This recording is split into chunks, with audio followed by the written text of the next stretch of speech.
The City of Phoenix holds community budget hearings throughout April, allowing residents to comment and make suggestions on the city manager's trial budget before final decisions are made.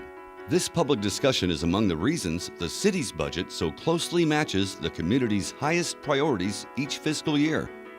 All right, good evening. Welcome. Thank you for joining us at Chavez High School. This is really a hot night here. My name is Ed Zerker. I'm the city manager. It's my pleasure to have you come and give us some feedback on our budget discussion tonight. I'll start with just some sort of housekeeping. You're going to see a video, and then the council members from the area also have sort of a specialized presentation about the Levine areas and things going on there. I'll start by introducing Ian O'Grady from Mayor Stanton's office. He's here this evening. Ian, on behalf of Mayor Stanton.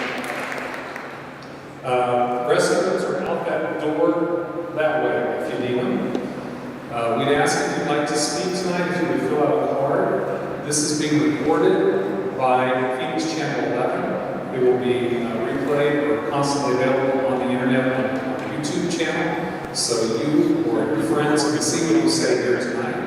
It also assists the council members. We have two other budget hearings going on at the same time, and so not everyone can be at every hearing. And so the video helps with that. We also take minutes and publish those each week in a public packet for the council so they can read the minutes of what people said. So there's several ways that we communicate with everyone what is going on, what's in the mind of the community. This is our opportunity to hear from you about what's important to you in city services and in the city budget. There is a very high-level write-up about the budget here. If you're interested in more detail, there's a lot more on the website at phoenix.gov/budget. That's in the video in just a second. So without further ado, we will have a short 10-minute video that gives some overview of this. So it's higher level than this. This has more detail, and then the website has even more. Then the council members have a presentation about specifically Levine, which is something that we've started doing here every year, and I think it's very helpful. It's a great tradition for us to do that, a great exercise for our city staff. And then we'll have your comments. Before I go any further, I would like to recognize our city employees who are here. Thank you if you guys raise your hands. Thank you all for being here. They're here because they want to hear what's going on with you. There are also specific things we can have them talk with you specifically.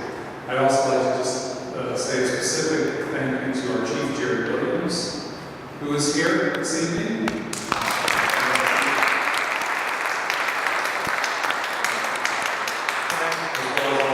As all our police officers. So with that, we will go to the video and then the council members. Thank you.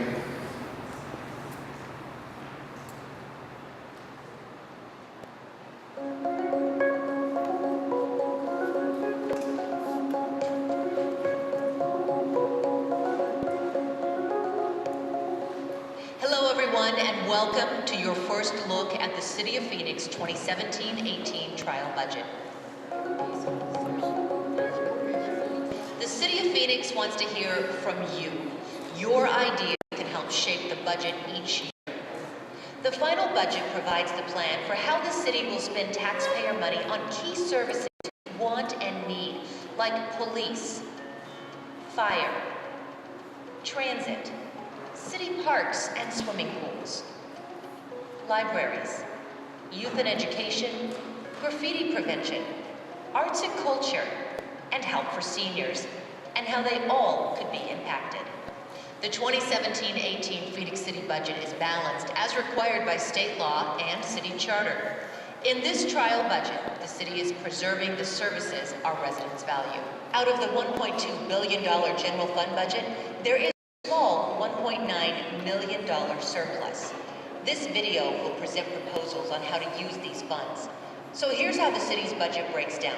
There are three sources: the general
In the general fund, there was a little less than $2 million extra, plus some opportunities to use funds differently to add service. First, adding 16 civilian police assistants.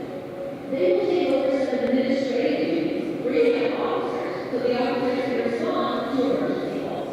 So after this is charged, this is capital resources for the development, taking our first contract with the fire officer factor, making the service department. Next, focusing on homelessness in our state.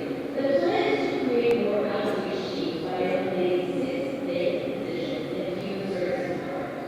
This would free up about $500,000 to send teams of outreach workers to homeless residents on the street to connect with services and relationships.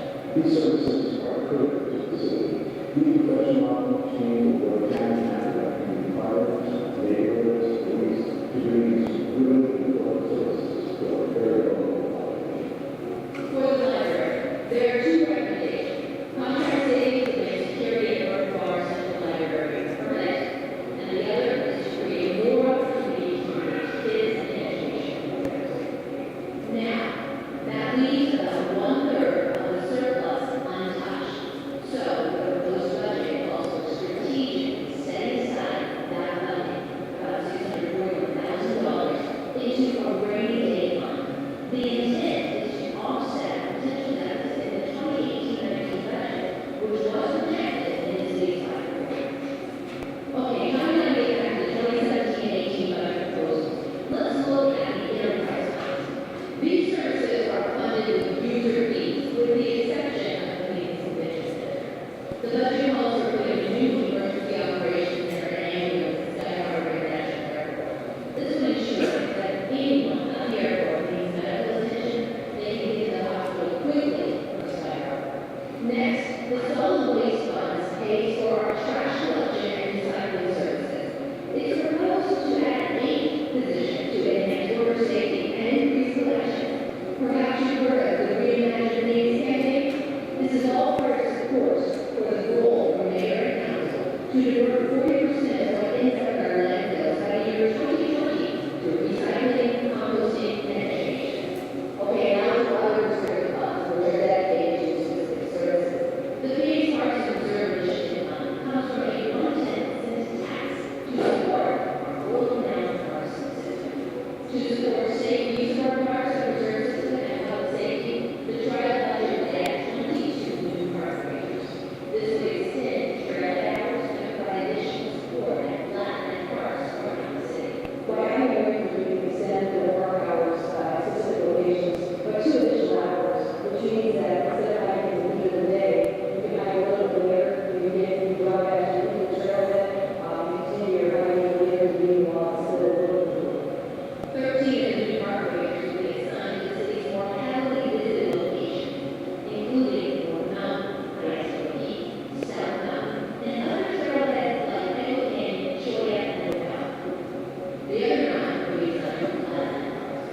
Additional rangers in our community left parks provide that extra layer of customer service that we currently don't have, and it will provide an opportunity for people to get education or learn more about what's going on in parks, and just provide that extra layer of enhanced customer service. Also included will be funding to maintain 2 new dog parks, one at Ridgeland and the other at Trailhead. From the Transportation 2050 funds, the budget calls for expanding service on some of the busiest routes around the city. It would also increase weekday midday frequency on routes serving Thomas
Again, this is a balanced budget with some money set aside as a head start for future years.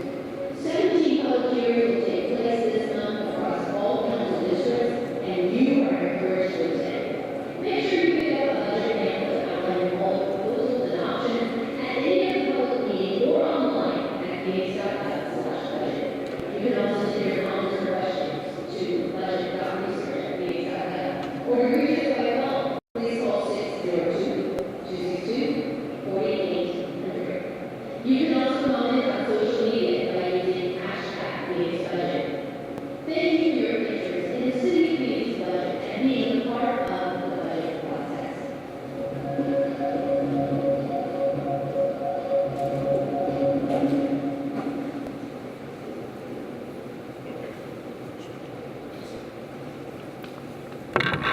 Not sure how to turn this on.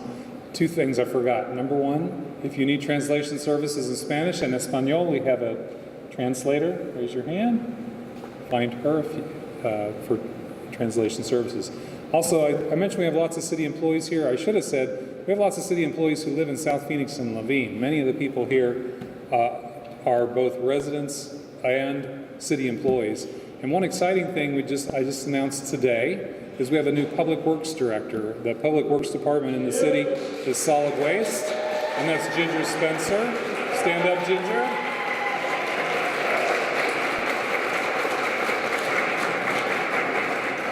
She told me that I don't know the geography of this specifically. She said she can't be claimed as a Laveen resident because she lives at 19th Avenue and Baseline. I think that's pretty close, but I'll let you all decide whether which side that she's on. But she is a South Phoenix native resident and is now going to be running our solid waste and all of our public works services. So with that, it's my privilege to turn the microphone over to our council members from the district. District 7 Councilman Michael Nowakowski and District 8 Councilwoman Kate Gallego. All righty. Well, exciting things are happening out here in Laveen as where's our economic director? As Chris Mackey would say, Laveen is hot. And let me tell you, it's really hot. And we're open for business. And let me tell you that with the Loop 202 coming in here, the South Mountain Freeway, it's all kinds of opportunities for this community. It's a great opportunity. We've been fighting for this freeway for the last 20 years, and we finally got it. We're at the final stages of breaking ground and having it happen out here. One of the things that we're looking at is 22 miles extension of the freeway. We're finally connecting the West Valley and the East Valley, and we're creating jobs, and we're looking at a whole different concept. Instead of having a lot of warehouses, we're looking at creating a high-tech corridor. So looking for those quality jobs out here in the Laveen area, and also creating a gateway into Laveen. So that's what this 202 freeway is going to do for us. So all kinds of great opportunities. And to talk about the economic development that comes along with the 202 is my colleague, Kate Gallego.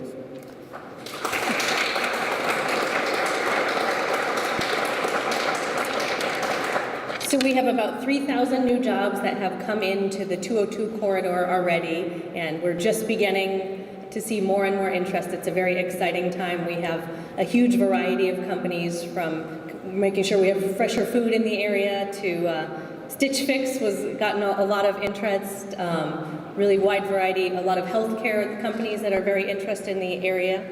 And we are also working very hard on the retail side. So with a lot of support from this budget meeting last year, the city hired someone who joined us in January to look exclusively at retail. And we've been out meeting with people who own shopping centers, people who operate restaurants, sewing stores, the different types of businesses that you all mentioned at this meeting last year, and talking to them about coming to Laveen. So the slide right now shows a shopping mall that's coming in at 59th and Baseline. And it's my favorite slide because it has the movie theater on it, which I'm very much looking forward to. And then a wide variety of slots for sit-down restaurants, which we have been very focused on healthy restaurants as well. And so getting a lot of great response. Obviously, you do not want the City of Phoenix to operate the restaurants, but we're doing what we can to support them and coming in early. We have a great team led by Tom, who is here with us today, and joined by Crystal, who does outreach related to the 202, who are doing everything we can to make construction easier, but also to speed it up. The shopping mall folks, they want construction to be done when they open, and so we're doing what we can to make sure the city does our part. You've seen the construction at 59th, 51st Avenue at Baseline. We're doing that early so that all the sidewalks and curb and gutter are done so that the restaurants, movie theaters can come in as quickly as possible, because we are all ready, and they are very excited about Levine. We've been sharing the demographics of the area, how quickly it's growing, how many families we have here. They've been very excited about the school district, and having top performing elementary school has been very helpful and just really gets them a sense of the area, and that this is a forward-thinking community that they want to be in. So we're really looking forward to that. All right. And then the other thing is that having these community meetings are so important. One of the things that we talked about was that there was a school and a community that was being split up because of a freeway, and they were saying, how are we going to get our kids across the freeway to our school? So we talked about a pedestrian bridge, and one of the problems that we had is that ADOT had it on one side of the street where the community was saying, well, we really need it over here. So we sat down, and the Connect 202 individuals and ADOT and the community all came together, and we agreed, and we're making a beautiful pedestrian bridge now. That it's really because of the advocacy and the group, the individuals that are in this group right now that really advocated to make sure that it's not just a bridge, it's going to be a piece of art. So with that, we're going to also pass it on to Kate to talk about the street improvements. So I mentioned the baseline improvements to support economic development, get that shopping in as quickly as possible, but the City Streets Department has been very busy in other areas. 35th Avenue is done. I think that probably is good news for a lot of folks. I think it looks really good. I appreciate everyone's patience while we were doing it. This was our first year where we actually heard from Southwest Phoenix to do less street construction because we had so many streets at once, but hopefully people are seeing results from the streets that we heard about and that we saw needed upgrades. We've done a fair amount of repaving on Dobbins, Rozier, it's not Levine, but 19th Avenue and Southern have gotten repaved. We had 315 work requests, so the streets department staff has been incredibly busy in the area making upgrades, and we are very thankful to them for their work in the area. And the big kahuna, though, is the Broadway Road project. And let me tell you, that's been a fun project, especially for our districts, right? You know, we're on the final phase of the first phase, and that's from 35th Avenue to 19th Avenue. If you've been able to drive down Broadway Road, or as I like to call it, the Martin Luther King Boulevard, that you see a beautiful sidewalk, lights, and we finally got the trees and the plants going down there, and it's just great. So we're going to start our phase 2, and basically phase 2 is starting from 51st Avenue all the way to 35th Avenue, where we're going to start working on. We have a half road in there, so we're going to make sure that all the trees are put in there, and also the sidewalks are done, and all the sewer, and also to extend that 43rd to all the way to 35th Avenue. So this avenue on Broadway or Martin Luther King Boulevard is really important for, especially with the 202 coming in, because it's a shortcut into downtown Phoenix, and it's a Levine secret. So don't tell the whole community, especially the individuals out there in Ahwatukee, because they'll get off the 202 and start using our shortcut into Phoenix, right? But this is something that the city's been planning for years, and we're finalizing the first phase and starting the second phase. So thank you all. We are also doing a lot of investments on the flood control side. Obviously, this area has been hit incredibly hard, particularly in 2014, and the bulk of the money that the Flood Control District has spent in the city of Phoenix since that time has been in this area. So the biggest project being the 27th Avenue flood control basin, but there have been a huge variety of other projects with curb and gutter, with making sure that we maintain the Levine area conveyance channel, and a wide variety of investments. There are 2 meetings coming up on May 2nd and May 3rd. There are flyers as you came in for those meetings. So the City of Phoenix does not operate the flood control district, but we work very closely with them and would love it if you could come out and give input on their plans, so they'll be asking a variety of questions. They've identified areas where they could put basins, but it's questions, do you want basins in the neighborhood? What types of infrastructure do we want to see first? So please join us in May for those meetings. And Commander, where you at, Commander? Wave. There's our commander, and we're giving them 50 more police officers for out here in the Estrella Mountain and Maryville precinct.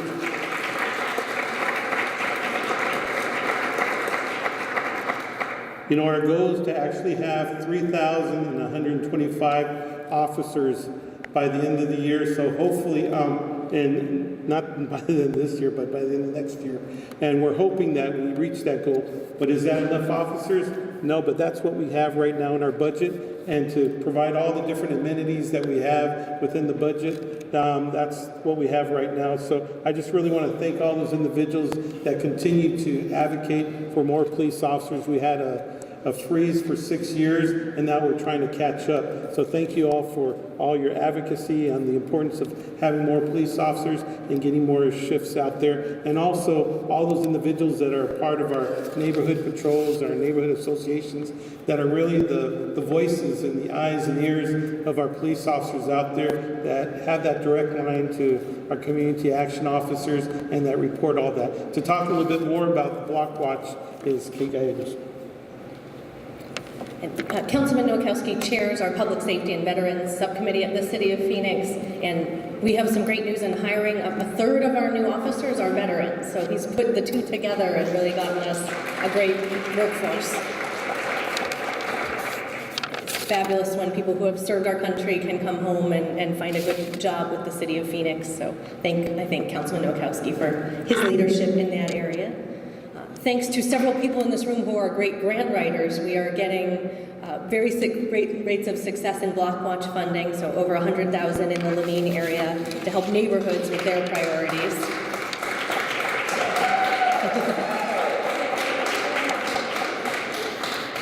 And we're getting a lot of our more cutting-edge deployments of technology. So starting in this police precinct, we're going to have our first virtual Block Watch. So if you have a camera in your house, you can sign up and join the virtual Block Watch only in this precinct and participate in helping the police department with that as well. It's one of the many things our commander and the folks out here have been doing a little bit ahead of some of the rest of the city. Councilman Nowakowski and I got to together co-chair the anti-graffiti task force, and we are working very hard both on the public policy side, reducing access to materials, as well as trying to improve cleanup and get out there. So we have the folks in our neighborhood services department have been very busy this year with more than 1,000 cases of graffiti that were closed in Laveen area, and they've been busy with code enforcement as well, 1,000 cases or more in that area. Oh, I blew the before and after. So I blew there's a before and after on the slides. Can you believe it's the 10th anniversary of the Cesar Chavez Library? And all the friends of the library, please stand up and give them a round of applause. Come on, you all stand up, because you guys really deserve all the hard work and volunteer that you guys do.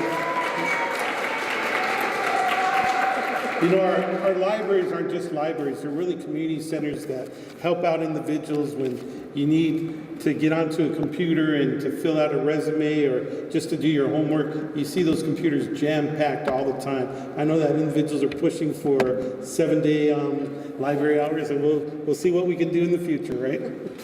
But you know, one of the things that we're having here at Cesar Chavez Library is the whole baby time and toddler time and family nights, and it's just incredible. There's events going on for the whole family. And one of the newest programs that we're looking into the future is, what do you do with those individuals that are in between of the grammar school and teenage years, that they call the tween programs, right? Those are 10, 11, 12-year-olds. So they're creating a special program for those individuals themselves. So I just really want to thank you for thinking outside the box and making sure that the whole family is taken care of. And also, we have the Phoenix Teen Mobile sports van that's out there also providing all kinds of activities to those areas that don't have a park and rec center, but we actually have it's on wheels, it's mobile, so we're going out throughout the community and making sure that there's projects and programs for kids.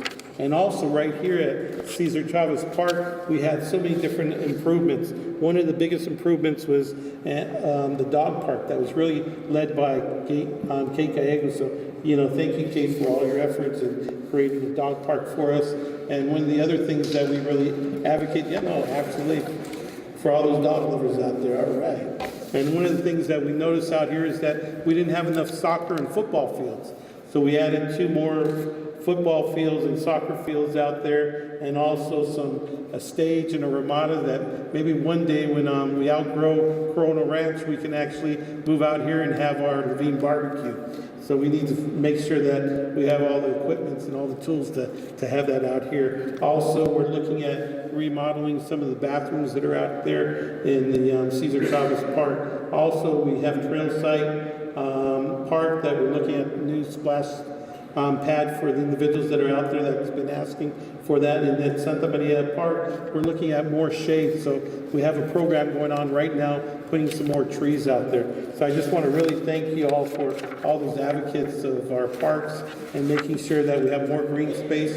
And, Kate and I are really proud to let everybody know that coming really soon that we're going to be having, what are we going to be having out here? The community center.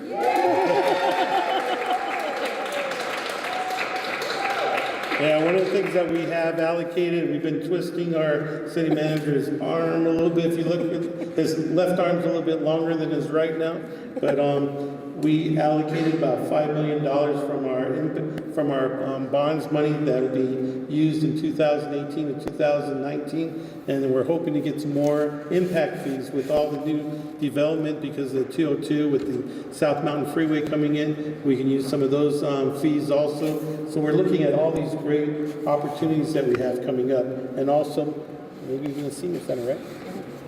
So we're really looking forward to starting the community meetings to hear what folks want. We've gotten a lot of questions about the community center, what will be in it, and that really, we want to hear from the community. So should we do all multi-generational space, or do we want a specific area for older adults?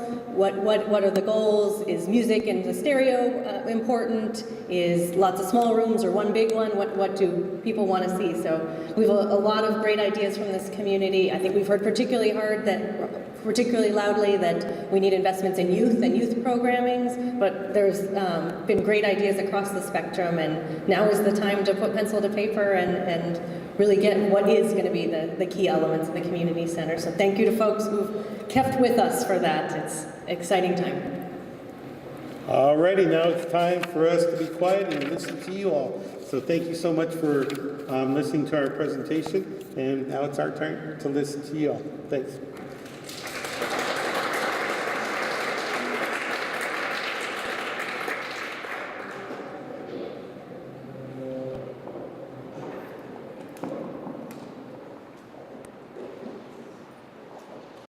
All right, so we'll ask you if you will speak from the podium at the microphone so people can hear, and also so you can be captured on Channel 11. We currently have 13 speakers. We'd ask you to try to stay within about 3 minutes. We'll give you a warning on the sign on that. But we will start first with Jennifer Rouse.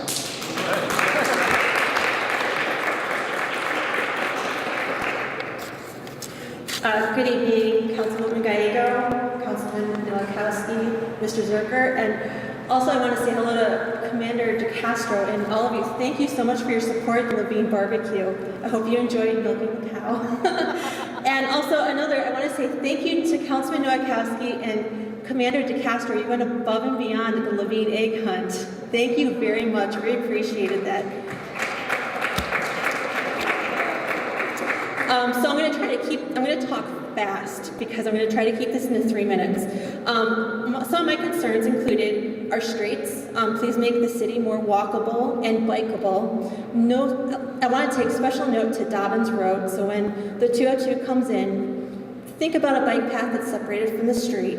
Hawk lights, or the flashing lights along 51st Avenue. We need one at South Mountain Boulevard, and also Near Riverbend Prep at Sunland would be a good spot. Deceleration lanes along Baseline and Southern, especially when we've got construction going on, it's very noticeable that people going, I'm going to say about 10 to 15 miles over the speed limit, are taken by surprise as people are turning into their neighborhoods. Also, consider when the road closures occur, retiming the lights, because we noticed when 35th Avenue was under construction, there would be 1 to 2 miles worth of backup heading westbound along Baseline Road near 35th. Parks. You covered a community center. Thank you very much. I'm really looking forward to hearing what will be in that community center. I do ask that it be like multi-generational. We do need space for the youth. We need space for the adults to meet, have classes, and also our seniors. We do have a senior population, of course, in Levine. We currently have a skate park, we have athletic fields, a dog park, and some teen and adult programs currently offered in the community room of the library. Thank you for that. I'm sure we could use more.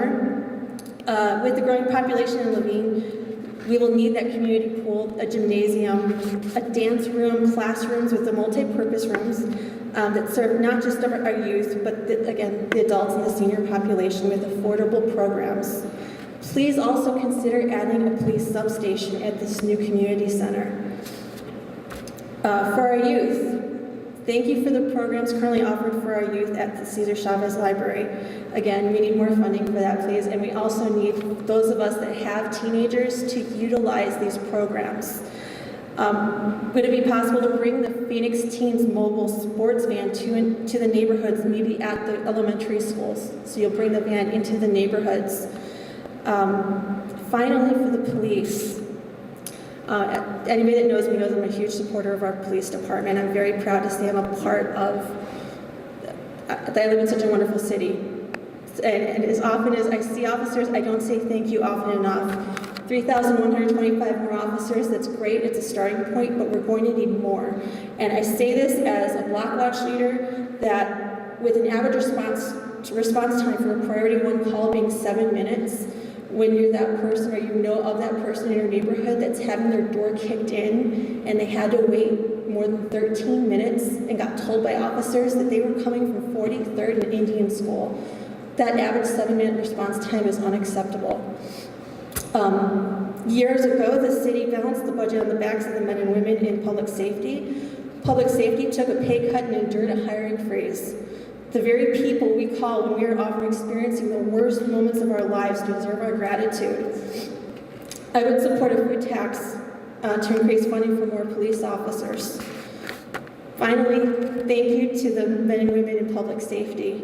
Too often, the silent majority doesn't speak up in support of the work that you do. I do believe that public safety is a true calling, so thank you.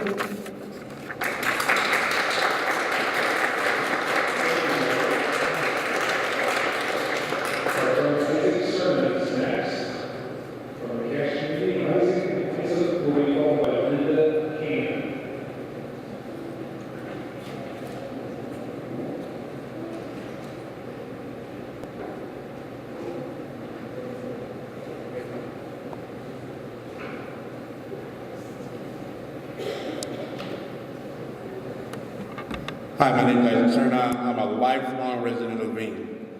Been here, we only had like 1,600 kids in 2 schools, so I know what the growth has been, and it's been really great. First off, I'd like to thank all the city departments, especially Parks and Rec. They've always been kind to my heart, and they've always done a lot and gone over and above what they can do. But because of this, many don't realize that the ages of 16 to 24, we have an unemployment rate of over 30% in Levine. We need to see what more we can do for this group. We need to see more we can do for our youth, because if we forget our youth, we're going to be in problems in our future. They are the ones who are going to be there to take care of us as we all get older. And if we're not taking care of them, that's going to hurt us in the long run. Another thing I must say, I'm very thankful to all the city employees, police, fire, parks, public works, streets, water, Many don't know that they go through a lot. And over the years, they've suffered. A lot of people have left. They worked undermanned. And those that have stayed, I'm very thankful for them. So thank you for your time. Remember again, the kids, because again, if we forget them, it's not going to be in us. So thank you.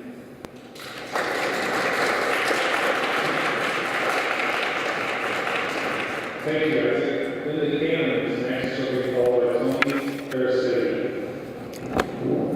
Thank you very much. My name is Linda Cannon, and I am here tonight representing the Friends of the Cesar Chavez Library. First, I want to thank Mr. Zerker and our council people because they have been consistently present at our library events, consistently encouraging changes to the budget since 2009 or so when we faced some challenges, and it's continued to improve. And so I thank you for that so much. We all thank you for that. And the opportunity to be here tonight to not only thank you, but talk about the next steps. And fortunately, both of you kind of did some of that work for me already. I can't tell you how exciting it is to hear about the community center, because one of the things that the Cesar Chavez Library represents right now is that community place. We have meeting rooms, we have programs for all ages, and the job of the Friends is to raise money to support those programs. And we've been very fortunate because the community participates in buying the books so we can raise the money. And so it's worked out really well so far, but the library can only go so far in being that community center. I will tell you, I was at the library earlier today, and there were 14 sitting in the corner, sitting on the floor in the corner, and one of the rows where the tapes are, the DVDs. And so I thought, I'll just do a very formal survey here and see what they think. And so of course, I'm sure they were doing homework. I don't know what else they'd be doing. They were doing homework. And so I just asked them, I told them I was coming to this meeting tonight, and if they could have one thing in the community, what would it be? I didn't think it would ever be the library, and of course it wasn't. It was a place to play basketball, a place to play volleyball, the community center kind of theme. So their input to that, there you go. But that won't stop me from saying our vision as representing the Friends of the Library is that every library is open every day. And right now in the city of Phoenix, we have, I think, 7 libraries that are open 6 days a week and 8 libraries that are open 5 days a week. And we want to continue to move that forward as you have in helping us get back to staffing levels that were appropriate and so on. And we do have 2 libraries in the system that are open 7 days a week.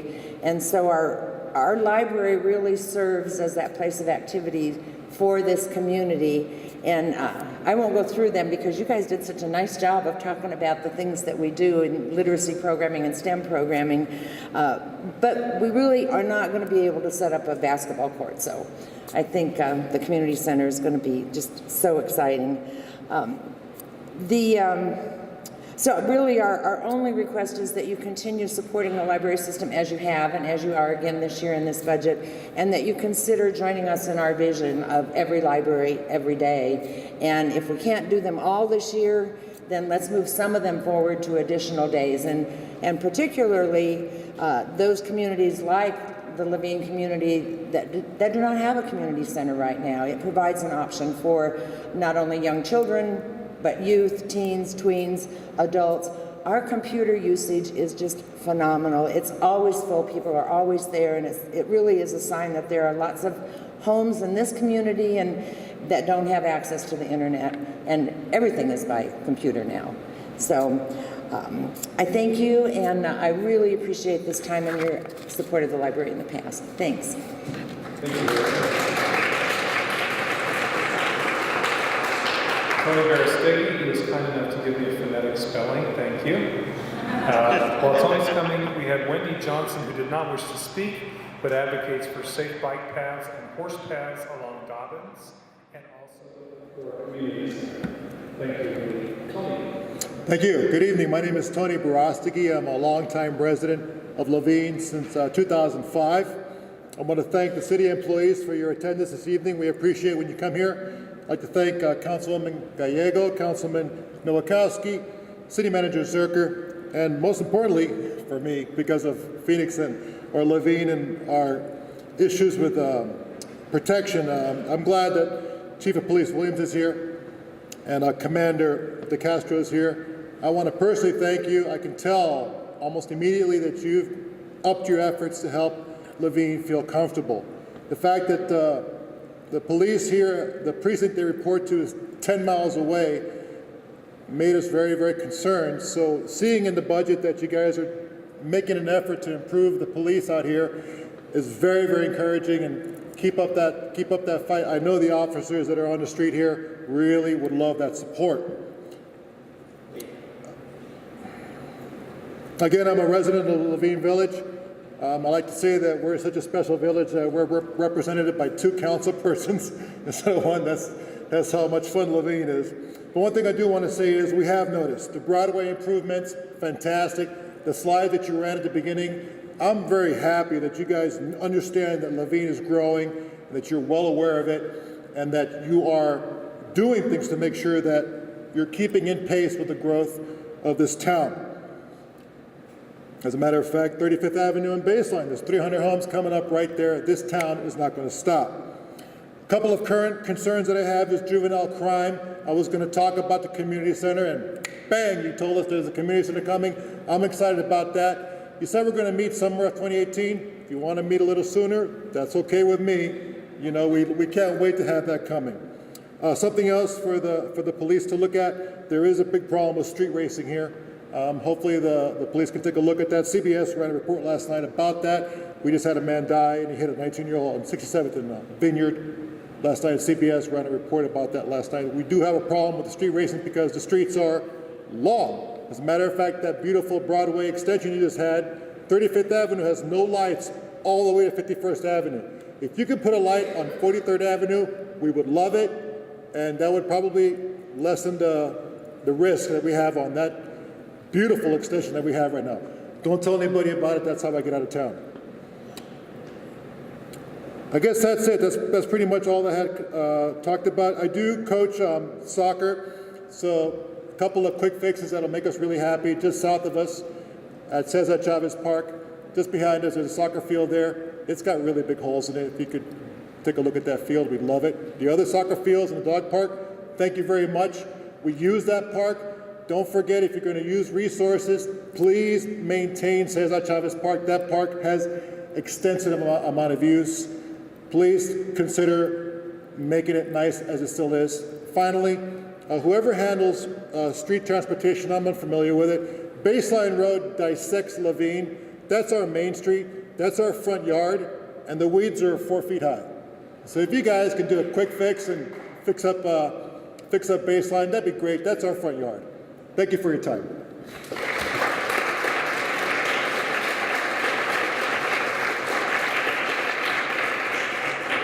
Thanks, Tony. I see Esther is here from the Parks region, so they'll check the holes in the soccer field, and we'll talk to street landscaping about the weeds. Laura Wild is next, and she'll be followed by Krista Severance.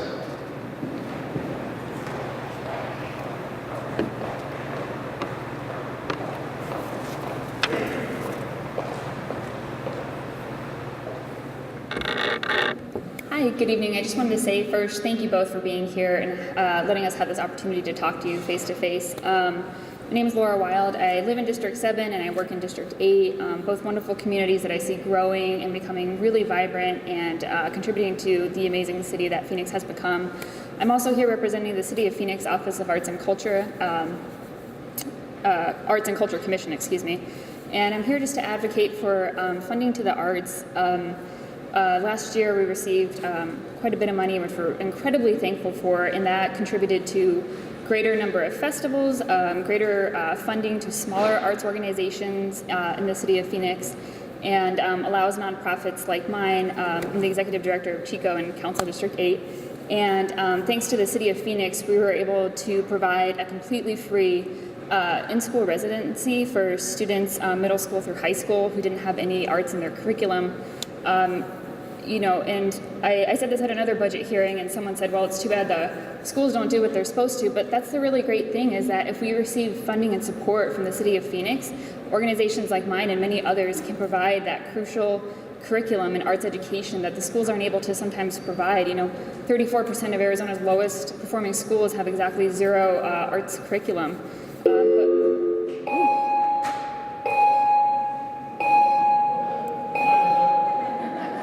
I guess we all better go back to class, right? But we found that over time that the arts contribute to increased testing scores, increased focus, and students learn to build self-esteem and self-confidence over time. So I know you have a lot of other wonderful causes to support, but a little more funding to the Office of Arts and Culture supports arts education. It supports small arts nonprofits that are trying to create more festivals and opportunities and contribute to the vibrancy of the city of Phoenix. And it also contributes to the maintenance of public art. So, thank you.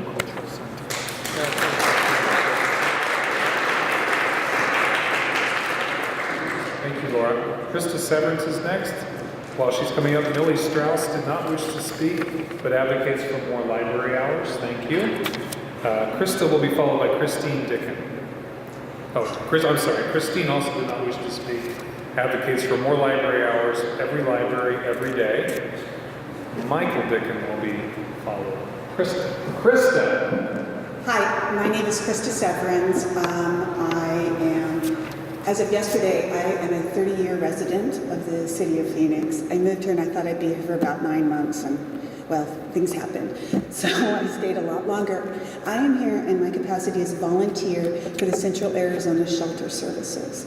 But I also, before I diverge on that, I want to say I'm all for our libraries, and thank you very much, because I get around this town by listening to books on CD all day long because of you guys, and you've saved me a fortune and probably kept me from road rage. So it's an amazing thing, and I want to thank you all.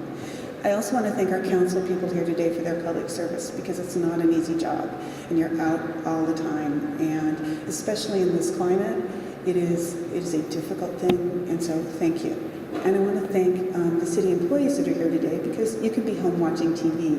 I'm sure that Wheel of Fortune is on somewhere, or MASH is on or something, and for you to come out here on your time is really, it's what this country is about, and so thank you for that. I am here to also talk a little bit about the homeless issue and what we're doing at CASP and what all of you do. And I want to applaud the city for wanting to put more money back into homeless outreach. I had the unfortunate experience of having to deal with someone who was severely burned because he had passed out in the sun a couple of years ago. And when we were at the Maricopa Hospital, County Hospital, they told me about, they were telling me, thank you, about what happens to some of our folks on the streets. And when they pass out or they fall asleep, when it's sunny out, they can experience third-degree burns. And if if you're not covered, if you're not sheltered, you end up in a horrible situation and lots of pain. This outreach that the city is going to do is a wonderful step to help and to help prevent types of things like this. What CAS needs in the long run is more money for their overall services. One of the things that they understand is that there just isn't that much money anymore. I'm so happy to see a surplus. I remember the days when we didn't have a surplus. We've all seen that cycle. So CAS, Central Arizona Shelter Services, is working on new ways of raising money from the community and reaching out. We continue to reach out to the other cities, and I was just volunteering to go out to Mesa and corner people and say, okay, the homeless issue is all of our issues, and we take care of so much of it in downtown Phoenix. So let's all be part of this. But we still need more funding for our organization. We are also looking for funding because with the outreach, we are going to need more caseworkers. Just because you give somebody a bed, that doesn't make them not homeless anymore. There are issues that got somebody to the state where they don't have a home or they don't have a place to sleep. And so caseworkers, trying to bring them back to the national average. Right now, CAS is one caseworker for 50 of our clients. We are hoping to get back to one for 30 so that we can continue to improve lives and to help make the city, or continue with the city, because it is, as I was driving down here, it is a beautiful city. And as I passed 3 police stations, the Rio Salado, Cesar Chavez Library, and I am so proud to be a resident of Phoenix, and so I want to thank you. Thank you.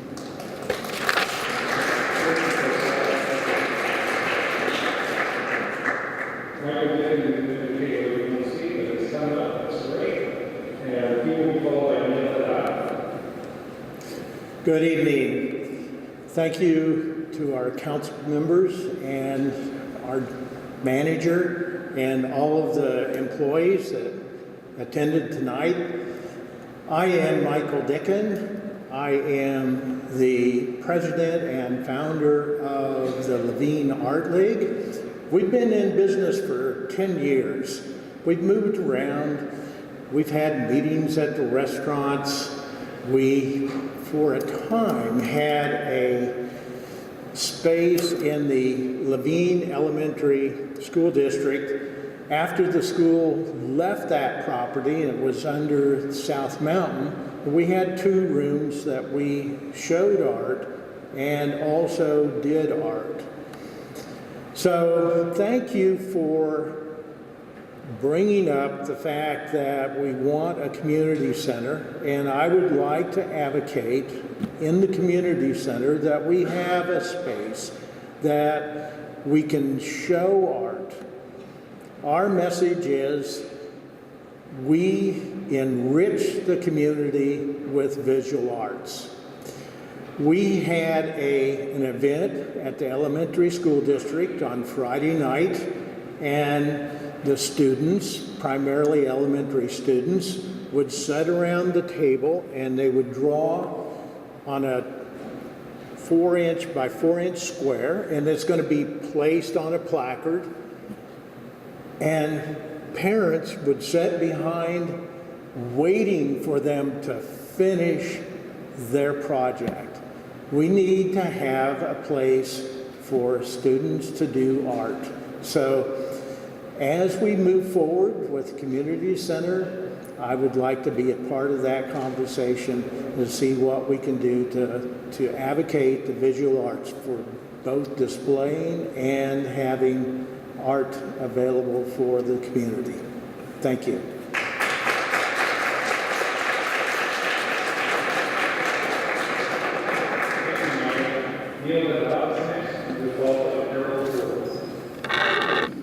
So I gotta say, I've been to more budget hearings than I really care to admit, but I've gotta say,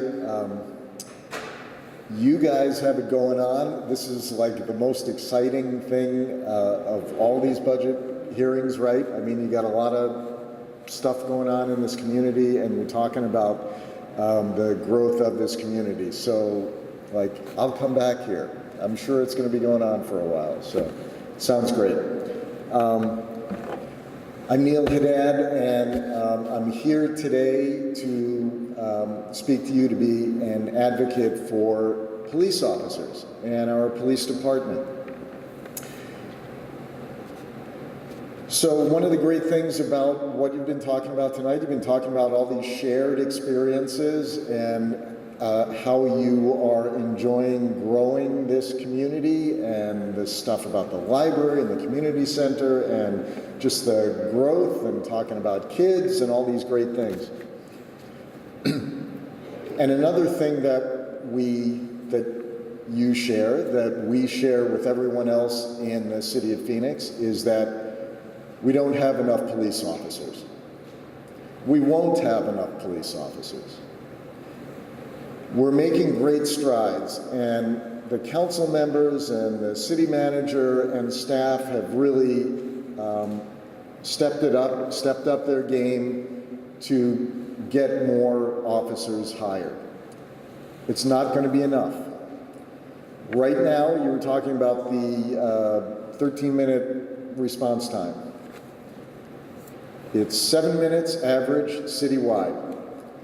It might be more for you because of the station being that much farther away. This is not a criticism of the police department. Chief Williams, I think, has been great, and I'm not Chief. Is she still here? She's gone? Yeah. So I'm not sucking up to her, but everybody says that, from command down to street level, but we don't have enough police officers. 7 minutes. So a 7-minute response time for a priority 1 call. So that means things like robbery in progress, assault. How about domestic violence? So when we talk about domestic violence, an officer is not going to go into a domestic violence situation by themselves. It's a really dangerous situation for the people that are involved. It's a really risky situation for the police officer that shows up. They're going to wait for backup. We don't really talk about backup. But if you have a 7-minute response time, your backup is going to be that much longer. And that police officer is not going to enter that domestic violence situation. So we have a backup issue. We also have an issue with squad sizes. So the squads, as you know, are the working teams that police the city. We have 116 squads throughout the city. The average size should be about 12 personnel. It winds up being 7 to 8 on average. 7 to 8 on average means you often can't take vacations, you can't reschedule, you have to, if you do, you put your colleagues at risk or kind of make them work harder.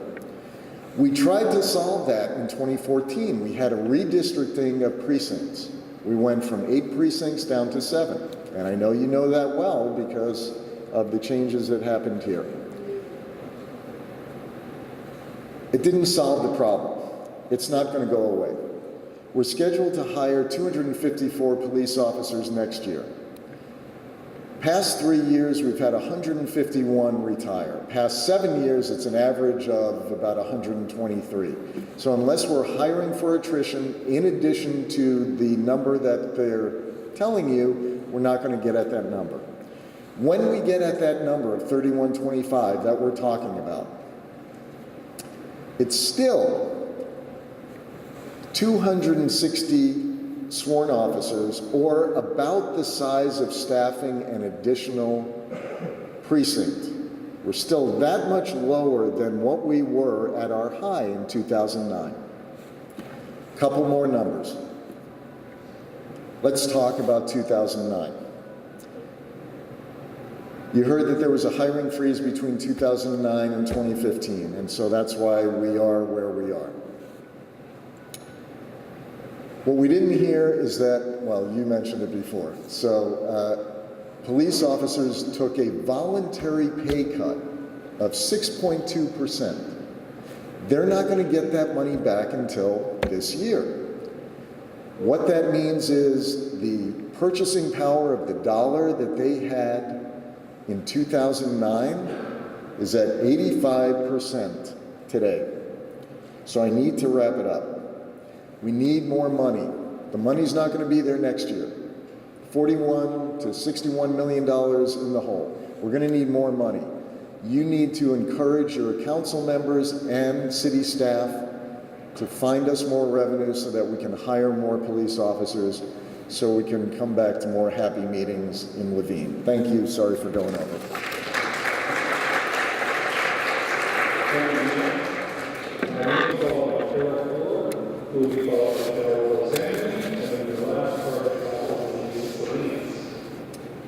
Councilwoman Gallego, Councilman Nowakowski, City Manager Zerker, and community members here tonight.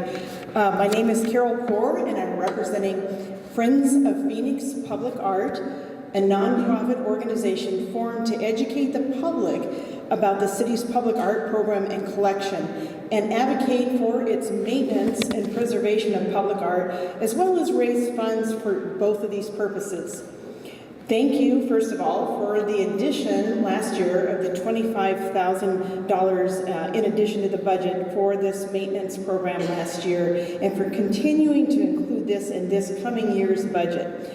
With the multi-million-dollar investment in public art over the past 30 years, it would be simply a waste to not maintain this investment.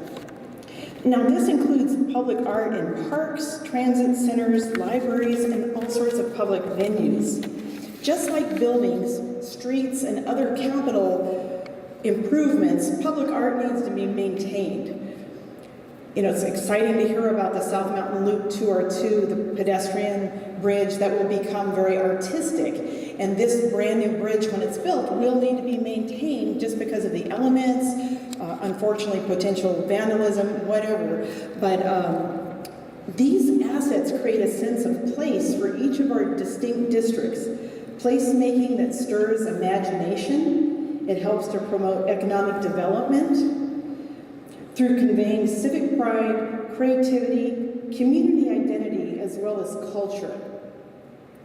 Other assets, and I have a long list, it would take way too long to read this, but several, like in District 7, for example. The biggest one that most people know about is Her Secret is Patience, the gorgeous net that's lit up at night at Civic Space Park. But consider the 67th Avenue bus shelter and streetscape that goes on 67th Avenue from McDowell to Camelback, or the 35th Avenue streetscape bus shelters that go from 35th Avenue from Broadway to Southern Avenue. Those are tremendous community assets that create artistic sense of place.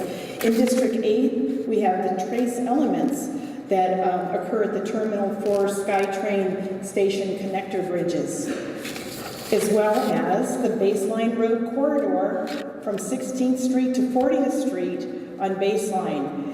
And this is just a small sampling. I have a huge long list in both districts that are just creating this sense of place. So the annual ongoing needs for basic maintenance of our public art is $100,000. And that's not maintaining all of the art at once. It's the priority needs, these things that have weather damage or any kind of damage that need repair. The current budget is $75,000, and our very specific ask is that you increase this again by $25,000 to meet the basic ongoing maintenance requirement. Our organization commits to raising funds for the bigger ticket one-time maintenance needs, such as purchasing the replacement nets for Her Secret is Patience. We've already received donations. We're producing both fundraising events and grant applications to help us achieve this goal. So we understand that the budget is tight and that the future years may look even tighter, but we do ask that you consider to include this additional $25,000 to close the gap that we face in the public, and this is basic public art maintenance. Now, we're also supportive of the Arts and Culture Commission's request for the additional grant monies for new works, such as the ones that my colleague spoke about earlier tonight, like the education programs. So thank you for your commitment to maintain our public art investments, assets, and really the community treasures. Thank you.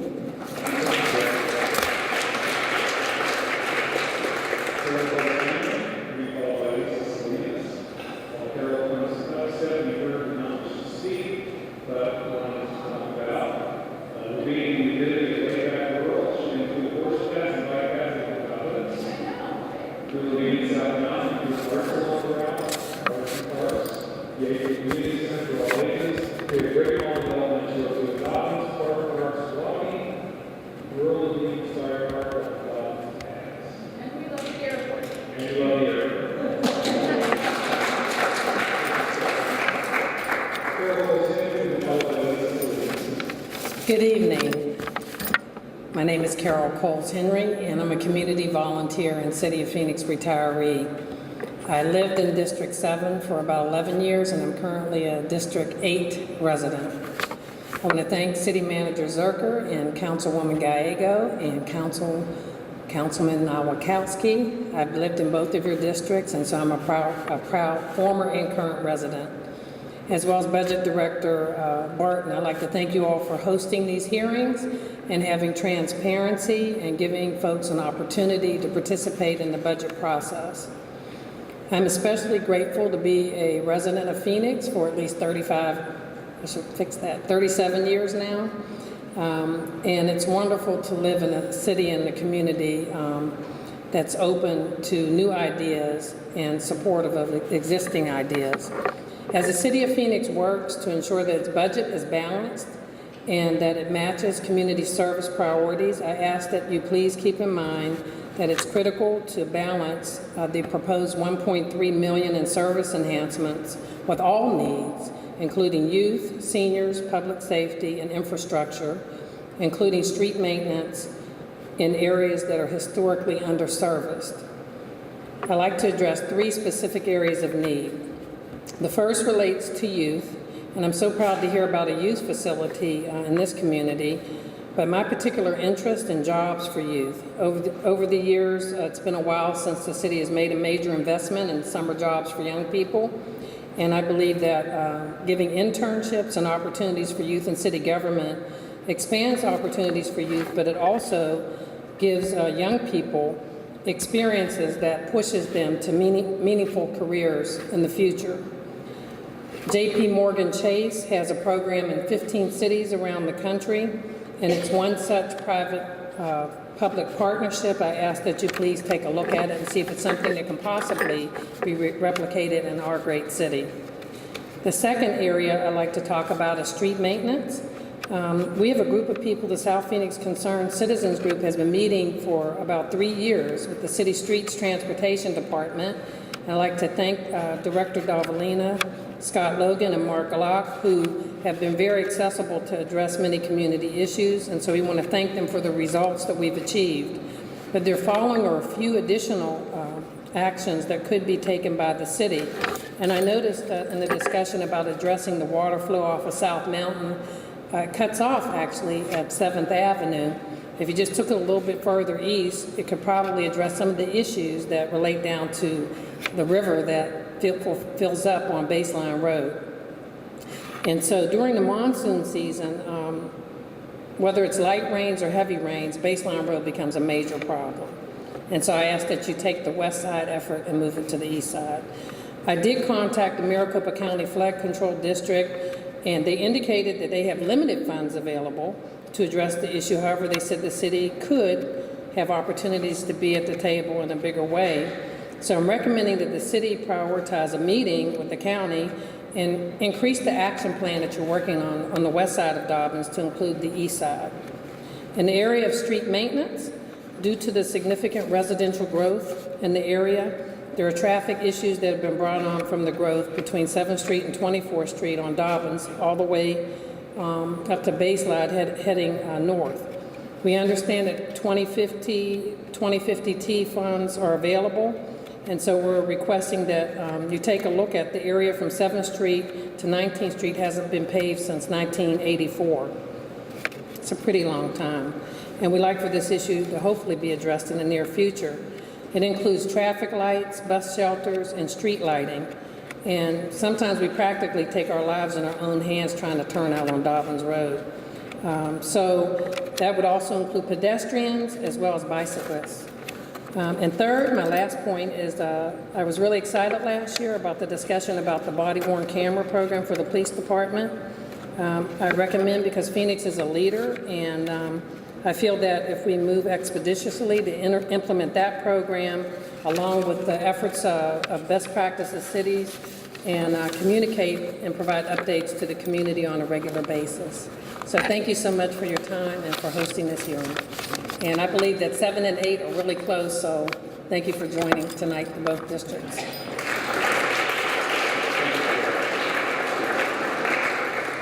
Lisa Salinas, and then the last part I have is Rachel Johnson. Lisa. Okay.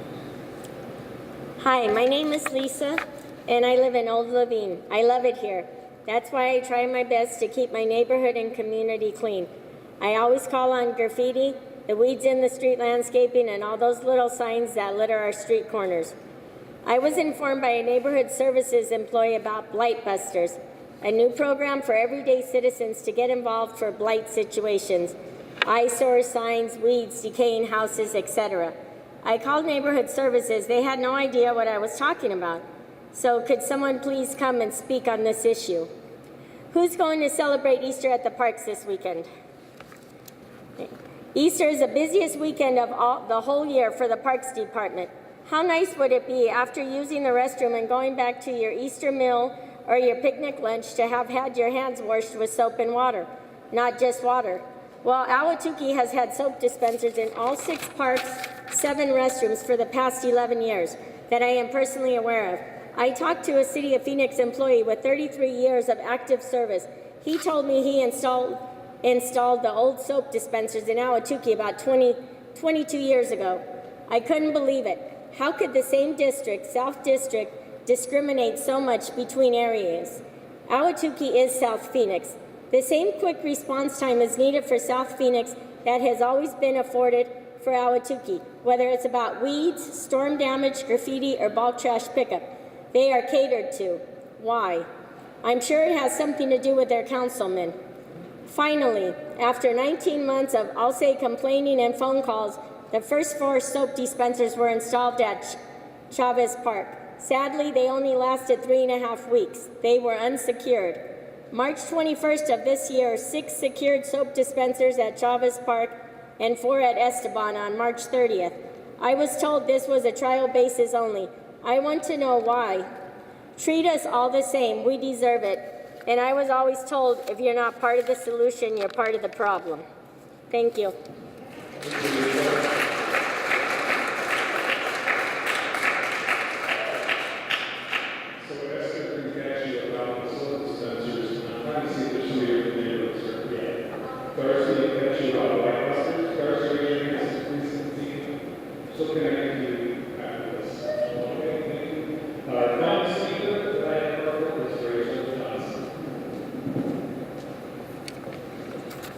Good evening. I just first want to thank our council members for being here this evening.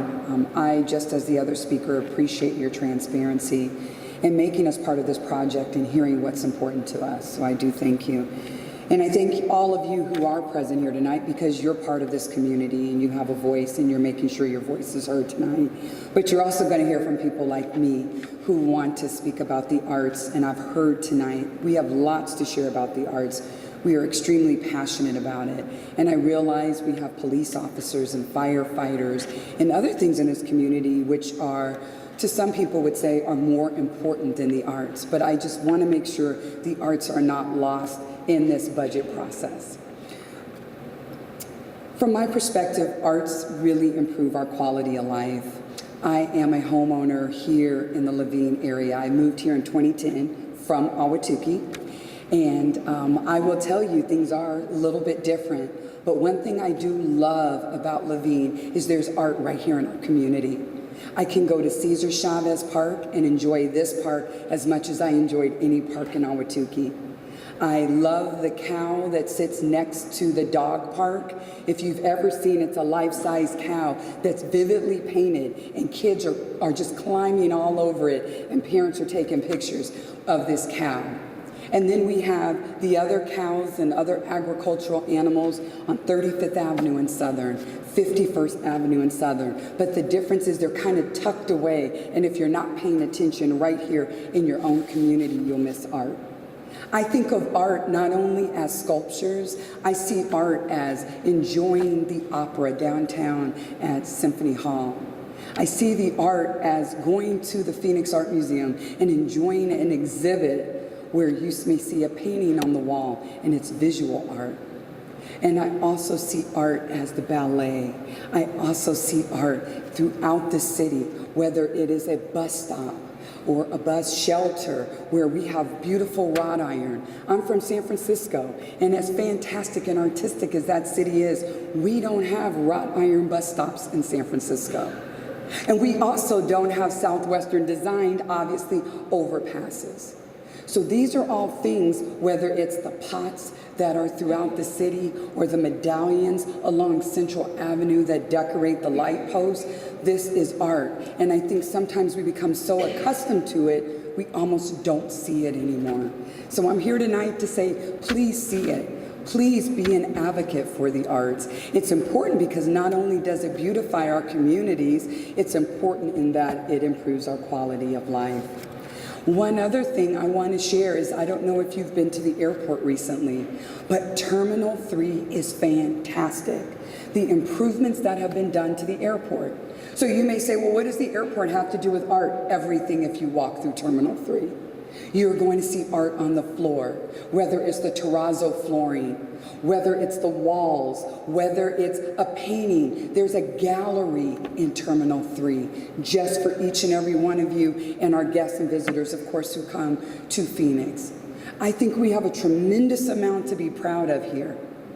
The park and rides. I mean, I could think of just such basic things that in some cities it's a place to park your car. But here in Phoenix, it's a uniquely designed space for you to enjoy. When you go into your parking space in the morning, you catch your bus, you return at the end of the day, and you get back in your car. So I thank you all for your support again for public art, and I would like to ask the City Council members to consider increased funding for public art, and of course the Office of Arts and Culture, which is a skeleton staff that does all of the work you see throughout the city. They interface with other departments, and I know I need to wrap it up, and I appreciate that, but they interface with different departments throughout the city, and you would be astounded if you really sat back and saw how many projects are getting done, and we're talking probably less than 10 people on staff. In addition to that, I'm asking for additional funds to the Community Arts Program, which allows funding for smaller organizations to maintain and continue to grow the Neighborhood Arts Program, which addresses neighborhood and community issues through art. And lastly, I'm requesting increased funding for cultural arts centers that are city-owned and maintenance of the existing arts programs and public art that exists throughout the city. Thank you again for your time. Thank all of you for your time. I wish you a pleasant evening.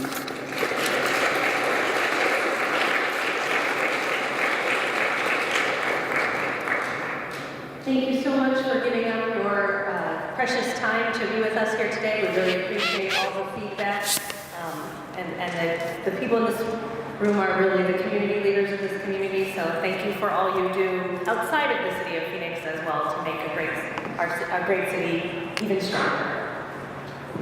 You know, it's really an honor to be your council member for this area, to have you all come out and advocate for a better way of life for not just our children, but also advocate for more police officers, making sure that we have a safe community, and also continue to advocate for this 20 years to build that South Mountain Freeway that finally got. You know, that's the spirit of Levine. It's coming together as what I call a Team Phoenix approach and making things happen. So I just want to thank you for being a part of our team and making things happen. So God bless you all. Thank you.